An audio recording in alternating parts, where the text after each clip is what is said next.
There's God o, there's God o for everything wey we dey do for dis country. As I dey like dis make I no lie o, sufferness wan kill us for dis country. No be small matter o. Make dem help us talk to our governor, make dem help us. No be here, sufferness wan kill us. The little one wey we still dey even dey manage, wey we dey take dey chop, foodstuff now don cost. To buy food now for dis country now na wahala.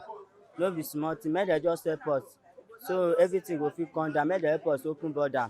Now to see money now na wahala.